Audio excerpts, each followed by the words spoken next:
Of course, that was a great, that was a surprising week of college football, especially with them upsets. So, how are you doing, my friend? This is the first time I actually saw your face for the Yeah, first well, time. SEC, SEC, SEC, SEC. What up? I'm doing a lot better than Jimbo Fisher. Well, he's doing better financially, but I feel a lot better than Jimbo Fisher does this year. Yeah, I think a lot of people are doing better than Jimbo Fisher right now. Right. That was And a I rough don't and know it how week. many looked like times people are going to schedule Appalachian State and not expect a tough fight. and it looks I like one of mean, my former co-hosts said Keenan Allen is a home run or bust. Now that one I absolutely agree with. So I just want to get that out the way. let's Now talk. Let's talk let's a talk little some bit college about football. let's talk a little bit about the horrible quarterback play in that game. Um, in your mind, was that the main factor that probably cost Texas A&M that game? Well, I mean, it's kind of you've got to believe at this juncture that Jimbo Fisher quarterback luster has worn off at Texas A&M because I mean they've not had a lot of really solid college quarterback play since he's been there. It's up and down. Of course, last year quarterback played really well against Alabama, but for the most of the season they were up and down, replacing injuries, whatever it might be. So I just think the problem at Texas A&M is they haven't developed a quarterback. And since they haven't developed a quarterback that can consistently, play at that high level that's needed, they're going to continue to have this problem. I don't. I could see them losing many games this season. Quarterback play gets better. Obviously, they could be better. Defense is pretty solid still, but that quarterback play, I don't see how it gets any better. We've seen this now for a few years at Texas A&M. So a loss like that, where would you after that? How many losses do you think that Texas A&M is capable with a tough schedule, especially playing on the side where Alabama and Arkansas are on? Right, And right. Arkansas is playing some pretty damn good football, and I mean I'm very intrigued with that Arkansas Alabama game coming up here in a couple of weeks. Right. I mean, look at two of their next three games, right? University of Miami, who's got enough offense to beat them. Arkansas, who's definitely can probably bully them up and down the field. Alabama, who's not as great as people want them to be this, well, really for last, I think we got a little bit of fool's gold, but you might get into that later last year. But, you got Ole Miss, you got Florida. I mean, all of those are losable games. LSU is a losable game. So if you look at their schedule, I'm not saying they're going to finish that way, but it's easy to see where they could. I'm going to tell you, South Carolina has a shot if they continue to get better as the season goes forward, and Beamer continues to develop them. They're kind of like that team, like you see a lot of times, like they're impressive at times, but they can't win. So we don't know if Beamer's going to be able to get them there, but it's not out of the question they could lose to them. So I definitely see a potential of 5 or 6 losses easily. I would say 5 or 6 at best 50-50 games for them this season. It's interesting you bring up South Carolina because now they've got Spencer Radler there, the transfer Mhm. from Oklahoma, last year's preseason Heisman Trophy candidate. Um, is he capable? Do you think he could be a 2 year starter? Or do you think he'll end up bolting for the league after this year? So I see him where he's got all the tools, but I don't know if he's ready to maybe leave after this year. So he may play another 2 years. They may get the full 2 years of eligibility out of him, Yeah. which could really help South Carolina progress here to something elite and get that Beamer ball tradition or bandwagon really going and bring some of that luster back to South Carolina. What's your feeling so far on Radler so far? I think it's going to come down to whether South Carolina can convince him that they're going to put enough talent around him to make his draft stock go up next year. He definitely needs to stay another year. I mean, he's got a world of talent, but he still at times has problems reading the field. He still at times is extremely inconsistent. But if they can show him that they're going to build enough, these players are going to develop around him, he would be foolish not to come back that second year. Now, you never know what's going through the mind of a young man and what his situation may look like, but I don't expect him to put up the kind of numbers this year that are gonna land him high enough that it wouldn't be worth coming back next year. Now, again, sometimes you get in that situation that I've only got so many snaps I can take. So if this offensive line isn't going to protect me and these wide receivers aren't going to catch the ball, I'm better to just take my shot now and maybe land on a scout team or something, or not scout team, but a practice squad, and build my way up. But I do think he's a very talented quarterback. I think he's got to grow up. That only experience will give him. So I think 2 years would be great for him. The game of the week in the conference, everybody overhyped, I don't want to say overhyped. Everybody hyped up the big Texas Alabama matchup, rightfully so, besides getting the time slot that they didn't want due to the TV contracts. Right. But to me, the SEC game of the week wasn't that, looking in hindsight, even though it was a great game and you got one future team, but Kentucky, that program is on the rise. Talk about that. And right now they're the number 9 team in the country, and that team is real. Since they've gotten their head coach, I believe is in his fourth or fifth year now. Kentucky has had a really good recruiting. They've been able to hit Ohio extremely hard after like Michigan and Ohio State come in and pick. They're getting a lot of high 3s, low 4s kind of players, and getting players from Kentucky and other parts in recruiting. And the recruiting has really stepped up at Kentucky, along with some really good coaching. I mean, that program, I don't ever remember Kentucky being this highly ranked or looking this good. And I thought they played tremendous on the road at Florida, a Florida team that beat a ranked Utah team last week.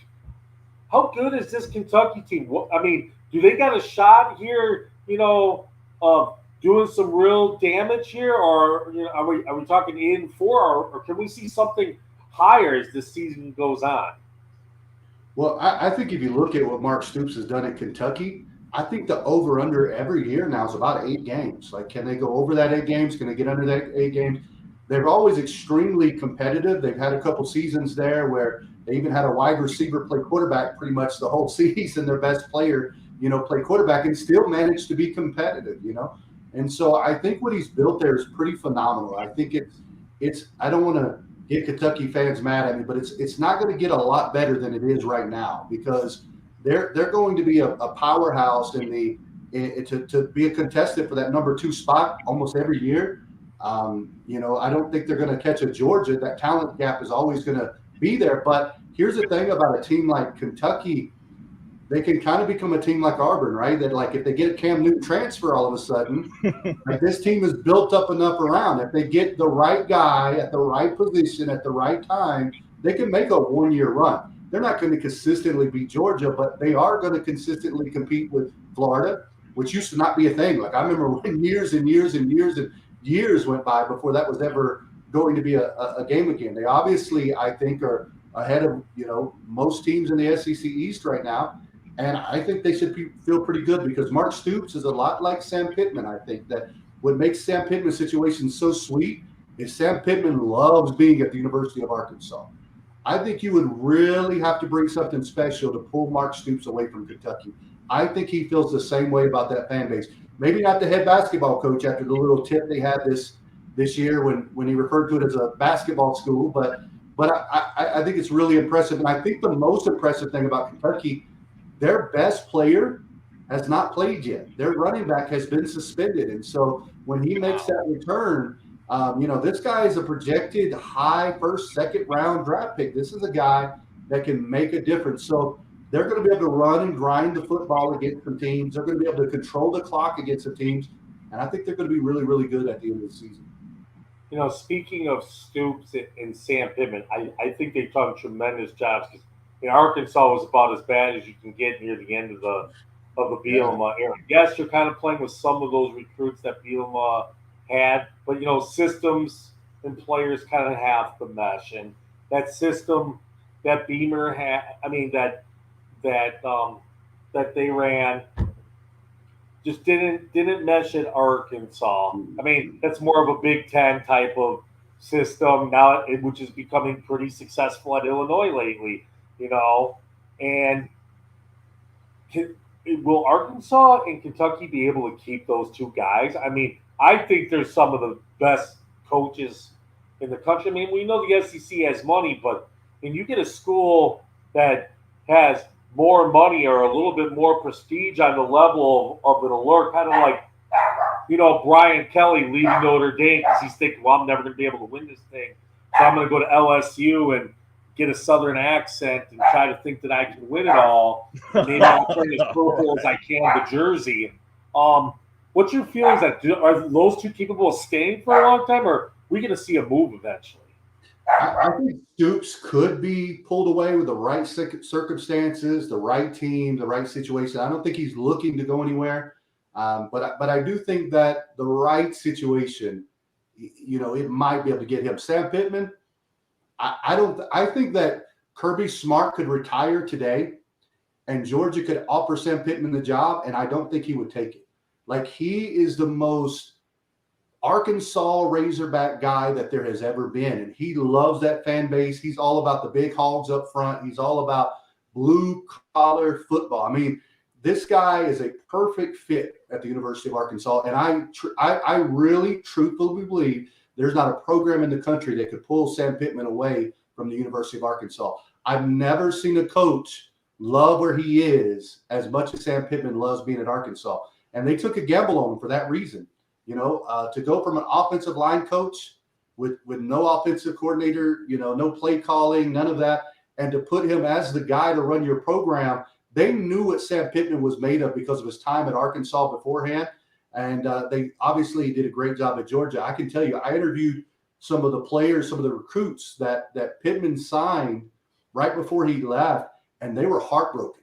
But you remember back when he left Arkansas the first time, when he left Arkansas, the offensive line showed up at his house to try to convince him not to leave. But he knew that if he was going to become a head coach, he had to make that step. But I don't think he would. I mean, crazy things have happened, but I would be shocked if Sam Pittman left the University of Arkansas. Let's talk a little bit about Ole Miss. They're maybe not getting the love, Mm-hmm. What is this Ole Miss team this season? They're in the top 20. Not really getting a lot of media love right now. What can we expect from this team? I mean, are we talking 8-4? We haven't really hit the meat of the schedule yet. What is this Ole Miss team? Because they're probably one of the teams that just aren't getting a lot of media love nationally, it seems. I don't hear Ole Miss like anywhere. Right.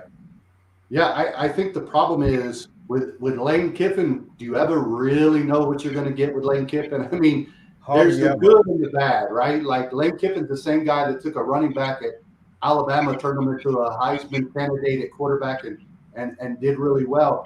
But I do like a lot of the tools they got there. The thing about them is that like a third of their team almost is transfers. So it's going to take a while. I mean, they had an unbelievable amount of transfers this year, including, I think, one that's, Zach Evans, the running back, that originally number one recruit in the country, verbally committed to the University of Georgia behind the scenes. And right before he was about to make the public announcement, he pulls back because Georgia pulled the offer from the number one running back in the country because of some problems that he had at his high school right before the state championship game. He goes to TCU, plays really well when he, at TCU, transfers to Ole Miss. I have no doubt as the season goes forward that Lane Kiffin is going to find unique ways to use him.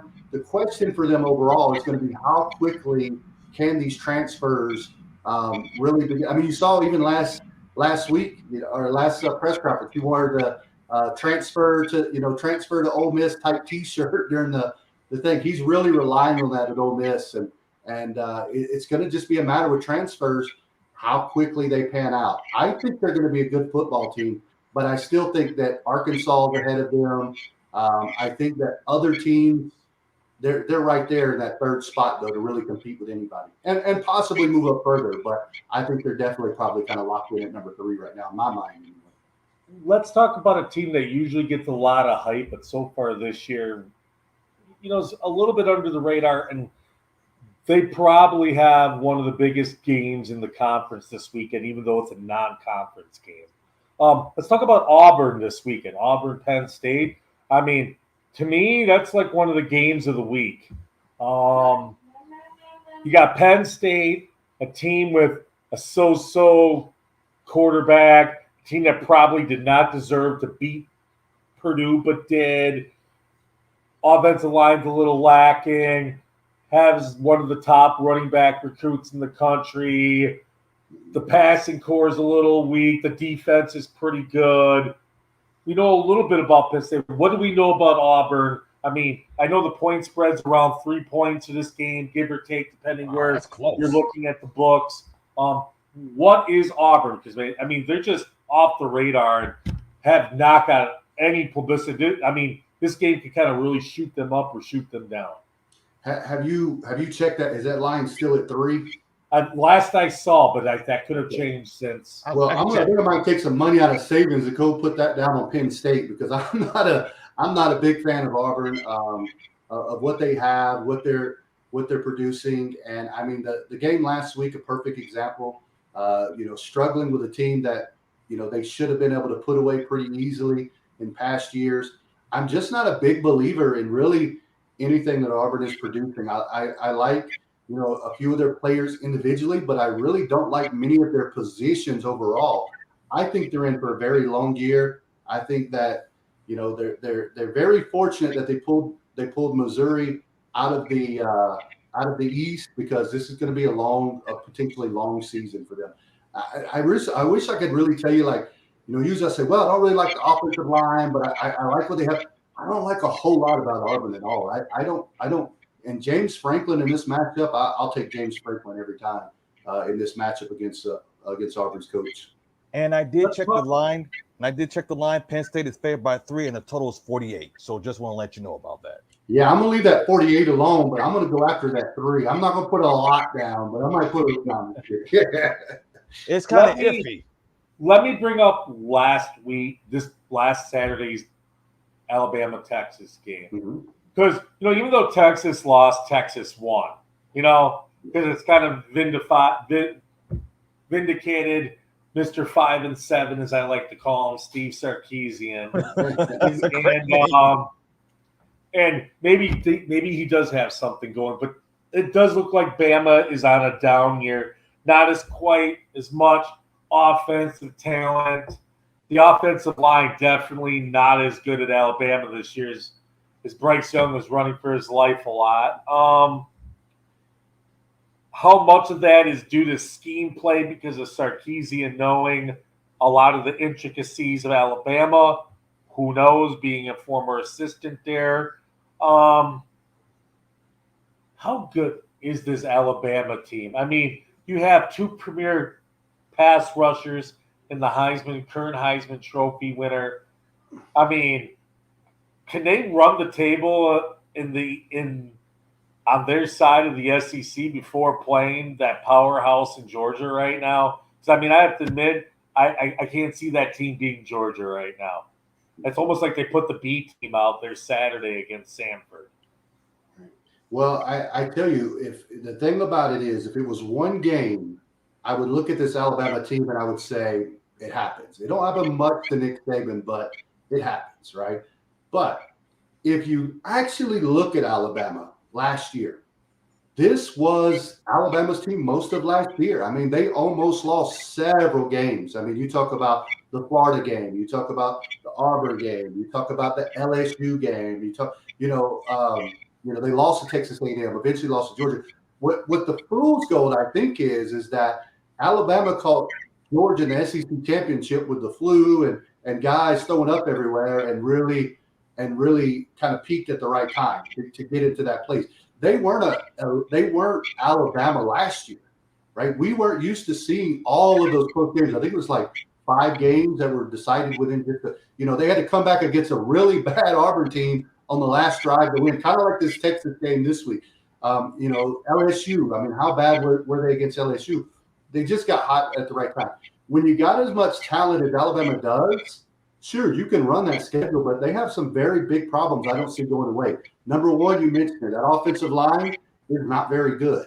They're not to the level, that they need them to be at. Number two, those wide receivers are good, but they're not the wide receivers we've seen for the last decade. I mean, they're used to 3 first-rounders everywhere you turn, and they're not those guys this time. Jermaine Burton transferred from the University of Georgia to Alabama. I can tell you, I don't think Jermaine Burton was going to get many snaps this year.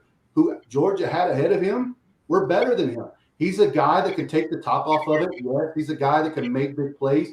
Extremely inconsistent, extremely, an unbelievable 3-touchdown game, and then he won't show up again for 6 weeks, right? That's what they have right now at wide receiver. And then you got to question, man, they don't have a lot of faith in their running game, right? Like I went back to that Utah State game, and I was saying during the Utah State game, it's really weird to me that inside the 5-yard line, Alabama won't line up and run the football. They were throwing, 2 and 3 yard touchdown passes because they didn't really convince that they could run against a really bad Utah State team. That's terrible. And I thought at first, I said, well, maybe they're just padding Bryce Young's stat. When you saw him last week, anytime he got 4th and short, they weren't very successful. They were very shied away from it. So I think they have some major problems on that offense where, yes, there are going to be games that they're going to look elite, and then there's going to be a lot of games they're not going to be very good. I do think the defense is going to be better. I do think that, that they'll be better than they were even Saturday, but they'll get much better as the year goes forward. But that offense, they got an unbelievable guy at quarterback who can read the field, but he can't run wide receivers open and he can't run the football. Well, if he continues running football like he is now, he's not going to make it through the season. He's just Does Alabama make it undefeated before the SEC title? I don't think so. I think you'll see what you saw last year. You're going to see them drop at least one game to an Arkansas. That's another one. Arkansas had them on the ropes, right? Arkansas almost beat them last year as well. That's another one of those teams that are really close. I think they lose at least one game in the regular season. It's really going to be do one of the other teams like a growing LSU team, right? Maybe Kelly's got them playing really well. Does an Ole Miss team surprise them with some razzle dazzle? Because at the end of the day, I'm not taking away that they're a really good football team. They are, but that fear that you have when Alabama used to get off the bus, that it's just a matter about how much, that's going to be gone now. For 2 years, that'll be gone, really. Let's jump a little bit outside the SEC here. Notre Dame. Marcus Freeman has lost 3 games. He lost his bowl game. He lost to Ohio State. And then he lost his game to Marshall. Now, during the offseason, this man went on a recruiting spree like no tomorrow. Right. Is the mystique going to wear off, and are we going to see some decommits out of this? If we kind of see now that this quarterback's been hurt and is out for 4, probably for the season, and the great defensive schemes that they had that got Notre Dame up to number 5 last year before they lost in the bowl game, and then losing to Ohio State in the close game. But then it's like they looked ahead of that for Marshall, thought they were just going to mollywop Marshall. And Marshall let's just admit it, they beat the brakes off of them Saturday. Right. I don't care if it was 5 points. Right. They had no heart in that game. That's 3 losses in a row. The man hasn't won a game yet. How much is this going to affect recruiting? Because he was taking players from Michigan and other top Power 5 schools, and it might not affect like CJ Carr because now that quarterback spot's going to be wide open. He'll probably start as a freshman. But you get to those other positions now. I mean, they don't have talent at the wide receiver. You have a top 20 tight end NFL draft-wise, but that's really it at Notre Dame right now. I mean, is this going to affect Notre Dame long-term if this continues? Because obviously they play like this. They're not going to beat Clemson. They're not going to beat USC. I mean, we could be looking at 5-6 losses with this team now. Right. A team that was projected early on as a possible CFP candidate. Yeah. I think as long as you stay around 5 losses, maybe 6 losses, you'll be okay in that first year because, usually with those coaches, now you never know with 18-year-old kids, and you especially never know with the rise of them being able to make money and cash in and what that'll look like, what options might come available. But I think that first of all, he's a player's coach. Like, players love that guy. Like, you remember when he was announced, like, his people were going crazy. Now, that only lasts so long. You got to win football games, and you can't lose to Marshall.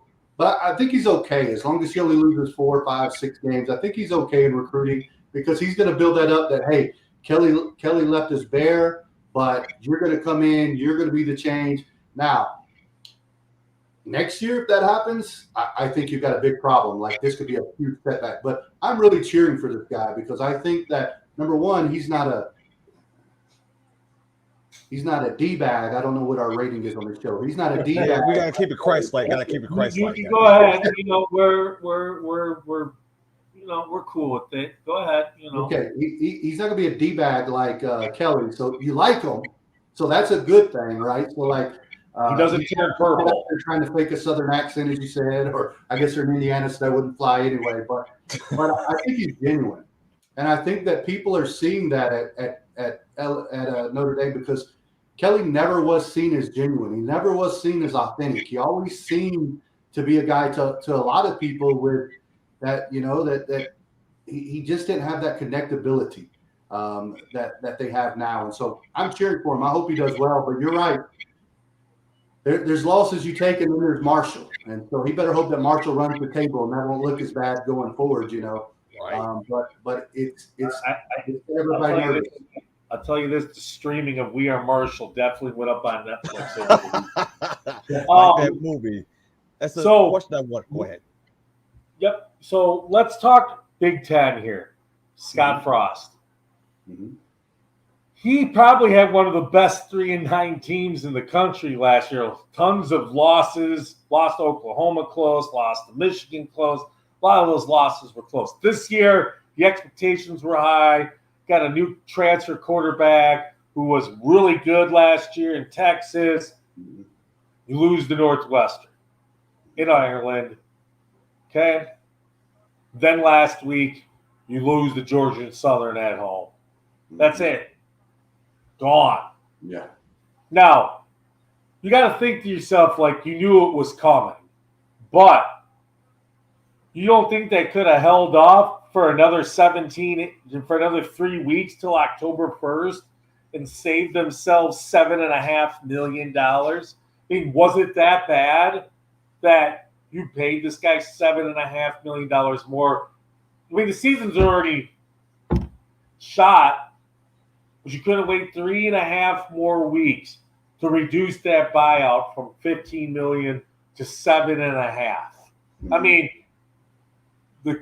that signals to me that the culture, even with the big change, there were some serious issues inside the program to make a switch like that they couldn't wait to make a $7.5 million savings.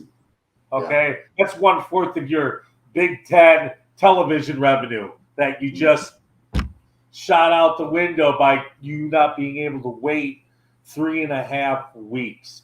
Mm-hmm. Where does Nebraska go from here? I mean, rumors are they talked to Deion Sanders, which I just, no offense, I don't see Deion Sanders leaving Jackson State, especially with his son there and the whole HBCU thing that he's really hyping. I mean, the only job I could ever see, I think Deion Sanders leaving for right now would be Florida State if Mike Norvell ever left and taking that over. Other than that, I don't see that happening. So what candidates are we probably looking at? Because now Nebraska's in the forefront and can really get who they want. Are they just going to sit there all season and just get picked off again? I mean, who knows what other elite jobs come up? But, I mean, Nebraska doesn't have the luster it once had under the Tom Osborne regime of the 90s and Bo Pelini after and so on. I mean, what are we looking at in terms of, the name that comes to mind to me would be Dave Randall from Baylor. I mean, how that guy didn't get the LSU job over Brian Kelly when he was on that Ed Orgeron staff, proved himself at Baylor, proved himself at Wisconsin, okay? I mean, I know Baylor's a damn good job, don't get me wrong, and it's in the Big 12, but the Big 12 is in flux right now, and you don't know what's going to happen. I mean, I'm shocked the guy didn't get the LSU job. I mean, I really am. I mean, to me, he's got to be the favorite for the Nebraska job. I just don't know the fit because of the cultural issues. What have we heard so far in those rumblings? I'll start by saying that as far as the money goes, it's hard to measure how much you pay to get away pain within the family, and that was the problem that Scott Frost was. He was a son to the University of Nebraska, and so for each week that this went on, it was more painful than it was if it was just some guy. Like, this is the guy that everybody in that stadium used to wear his jerseys when they came there to play, and so it hurts a little bit more. The pain is a little bit harder, and the spotlight's a lot brighter locally when it's your son. It's your guy that last led you promised, and quite honestly, probably the last time Nebraska will ever be like that. Because first of all, number one, I don't think it's that great of a job. Like, I've been to the University of Nebraska many times, and they have these sellout crowds. To me, it's a very wine and cheese crowd.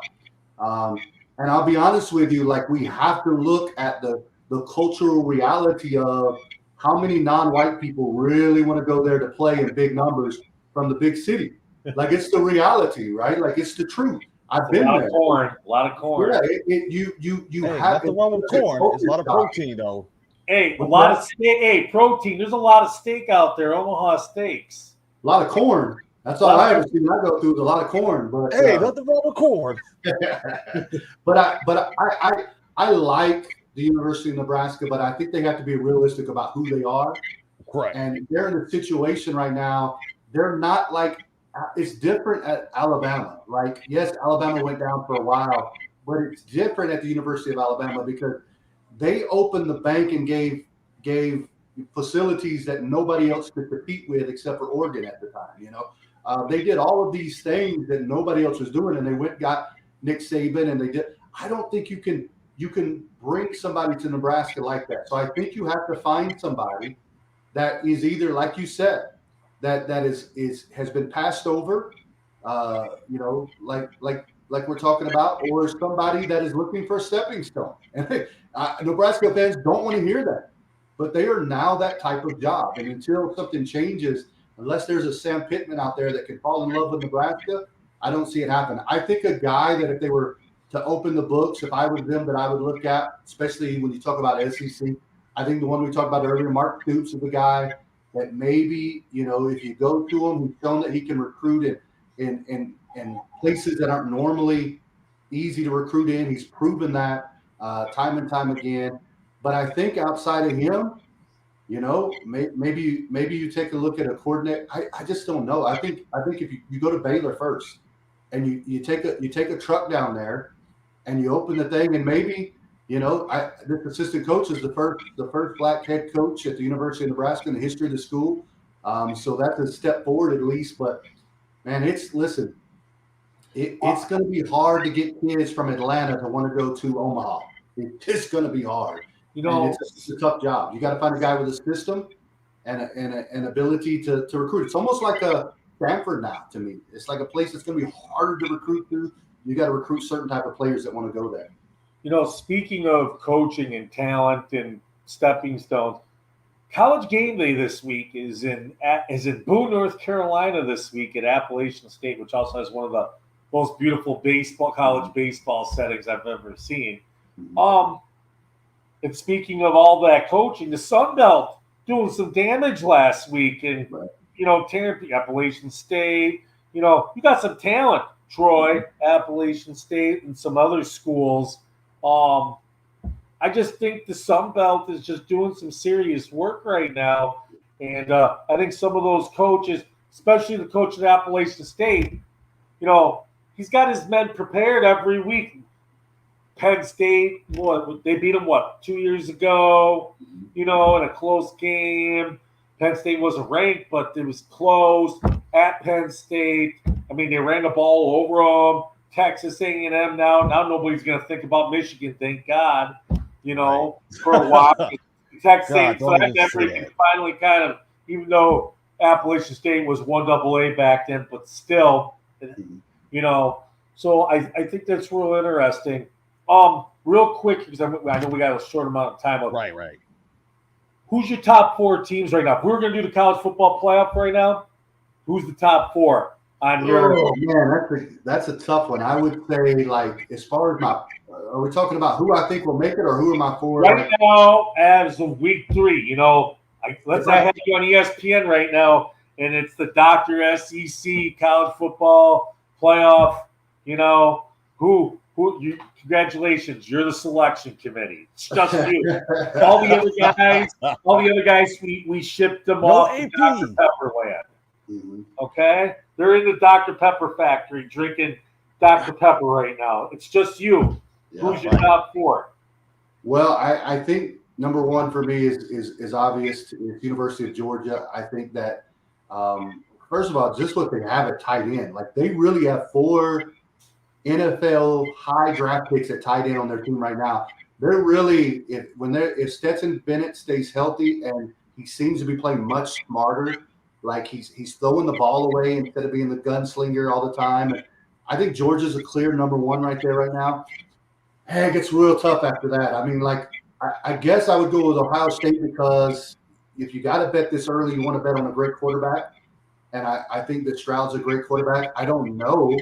I mean, they've had a way of not being as impressive as you thought. Geez, that's tough. I think that Georgia, Ohio State, man, you're gonna make me. It's tough. You're gonna have to start thinking about this because as a season, I'm gonna pick Arkansas for the upset to get in there. Wow. And then, man, I can't put 2 SEC and 2 Big Ten teams. No, that would be fair. I mean, are we talking USC? Are we talking Michigan? Are we talking Clemson? I mean, can Clemson run the table in the ACC? I would say if you're going to look at a team that has an outside chance to get better as the season goes forward and just kind of limp their way in there, maybe not deserving, I would say Oklahoma. I think they could get better and limp their way in there. I'm never I don't know why, but I can't stand Lincoln Riley now. So nothing within me is going to give him any credit because I think he's a scumbag. Well, But it's interesting you bring up Oklahoma, and I was going to bring this up, but I forgot earlier in the show. Oklahoma's downfall usually isn't the offense. Right. It's the defense. Put up a lot of points, but when push comes to shove, they're a sieve. Okay? And last year, that defense was atrocious. Right. And now you lost both of your top quarterbacks, via transfer, and you've lost a lot of talent in the pipeline. But somehow you're still in the top 10 and kicking butt, which is great. Right. But how much better is that defense going to be once you get into true Big 12 play? You're going to face all of that talent. You're going to have to face, obviously, it looks like a better Texas team. Baylor, Texas Tech, Oklahoma State, which has a ton of firepower. And last year had a really good defense, even though they lost their defensive coordinator to Ohio State. I mean, can this Oklahoma team prevail? I mean, Oklahoma State's also top 10 right now. So you have 2 Oklahoma teams in the top 10. I mean, Baylor did lose to BYU shockingly over the weekend. And that was with BYU having two starters out, which was somewhat impressive, even though it was at BYU and an elevation. Don't know how much of a factor that totally played. Have to think somewhat. What do we expect? Oklahoma State. I mean, Baylor, you could probably say they're out because of the one loss. I mean, can Oklahoma or Oklahoma State, one of those teams, run the table here? Yeah, I think that both teams could potentially run the table. But I think if you look at the schedules, you look at what they have on the roster, I think Oklahoma has the best shot of slipping into the playoffs undeservingly. I don't think they're very good. I think that Michigan would beat Oklahoma. It's not, I'm not choosing Michigan over Oklahoma because I think Oklahoma's better than Michigan. I think Michigan would probably make Oklahoma quit in the fourth quarter and win by a couple touchdowns. But the reality is, are they going to be willing to put 2 Big Ten teams into the playoffs? And I'm not saying they're not deserving, but are they going to be willing to? Oh, they'll do it for the SEC with ease. They always have. No question about that. That's a no-brainer. Unfairly so. Why do teams automatically get passes just because they're in the SEC? If they didn't play anybody out of conference, They didn't win their championship. I don't care if their name's Alabama. They don't deserve to be in there, even if they go and win it. Like, this schedule is so short and the season's so short. People shouldn't get in without qualifications just because we think they're great. Let's ask this question. Let's say Oklahoma wins the Big 12 but goes 12-1. Mm-hmm. Okay? And Michigan, let's say, loses to Ohio State but wins all their other games, and then Ohio State goes on and wins the Big 10. But that loss, let's say, to Ohio State was overtime, lost by 3. Something like that. It goes double overtime. Like in under a tight 5. game on the road. Who's getting in? If I'm deciding, or the college playoff committee. Once again, the guys are drinking their Dr. Pepper, chilling out with blue and the This Right. is you. Oklahoma 12-1, Big 12 champs, or Michigan running the gauntlet but losing at Ohio State in double overtime by 3. Who's getting in? I don't even think it's and Ohio State's undefeated. Yeah, I don't care. It doesn't have to be a triple overtime or double overtime or anything like that. Like, I think Michigan, if I'm deciding, Michigan's going to be a better team than Oklahoma. The only team that I look at and I say, will they be better out of the other conferences is USC. I hate to say it, but USC. They played really good so far, but they have some tools there. This week is going to be a true test at Utah. On the road, they went into Stanford and kicked their butt. I didn't think that was going to be as – nobody ever expected that. I mean, those last 2 touchdowns were garbage touchdowns, okay? That game was really more of a 41-14 game. By that time it was toast. Everybody was on their way to the Giants baseball game at that point. If the rest of the season if the rest of the season looks like it looks today, I think I would take 2 teams out of the Big Ten over probably any other conference right now, and that'll get a lot of boos on the SEC side. But what have they done in 2 weeks? Georgia has looked great. Alabama played 6-12 University and barely beat Texas. On the other side, Florida looked good the first game, but not really good. Like, more like Utah State was like, here you go, here's a gift. It's really hot in the swamp. I haven't seen anybody that's really wowed me outside of Georgia and SEC and potentially Arkansas. Like, I love the fact that they can bully ball you. I love the fact that their quarterback gets no respect. This guy has, Arkansas doesn't have the talent for a lot of room to error. They're not like Georgia. Their quarterback can't go out and have 3 picks and then win a football game. But they have a quarterback that doesn't turn the football over. Like, he had 3 interceptions last year, and he's never had a multi-interception game in his career. Wow. This is a guy that's going to take care of the football. He's going to make plays with his arms and his legs. Like, Arkansas has a lot of they could go either way, right? They're one of those teams that you could see them go, 7-5, or they could run and surprise everybody and win the West. But I think if it comes down to everybody in the West has 2 losses. Now, they're going to put Alabama in if they got 8 losses. Like, they don't care. But the Big Ten to me looks really impressive early on. Like, I see that potential there, that they should be getting looked at for 2 teams if you're going to put a non-conference champion in. I would absolutely agree with that. Michigan and Ohio State. Mm-hmm. No question about that.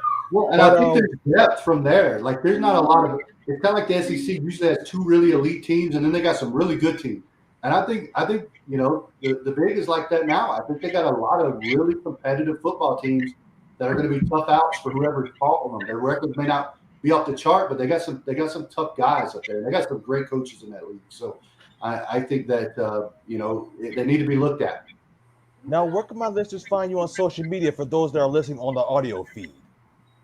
Yeah, you can go to the THEDRSEC on Twitter.